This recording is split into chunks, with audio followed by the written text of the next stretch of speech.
Details చూస్తే AP CM చంద్రబాబుకు హైదరాబాద్లో ఘన స్వాగతం లభించింది. బేగంపేట విమానాశ్రయంలో ఆయనకు తెలంగాణ టీడీపీ నేతలు ఘన స్వాగతం పలికారు. కారులో నుంచి పార్టీ నేతలు కార్యకర్తలకు ఆయన అభివాదం చేశారు. బేగంపేట నుంచి అభిమానులతో ర్యాలీగా జూబ్లీహిల్స్లోని తన నివాసానికి వెళ్లారు.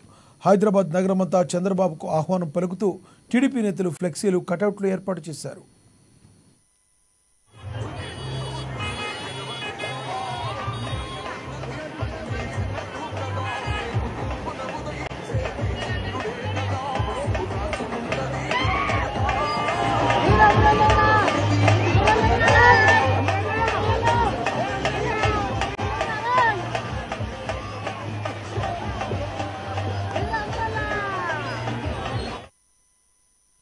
శనివారం సాయంత్రం 4 గంటలకు తెలుగు రాష్ట్రాల ముఖ్యమంత్రులు భేటీ కానున్నారు.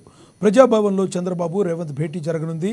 తొలిసారి విభజన అంశాలపై ఇద్దరు ముఖ్యమంత్రులు చర్చించనున్నారు.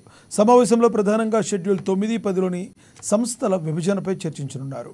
విద్యుత్ బకాయిలపై కూడా చర్చిస్తారు. 9వ షెడ్యూల్లో పెండింగ్లో ఉన్న 23 సంస్థల పంపిణీ, 10వ షెడ్యూల్లో పెండింగ్లో ఉన్న 30 సంస్థల పంపిణీపై ముఖ్యమంత్రులు చర్చించనున్నారు.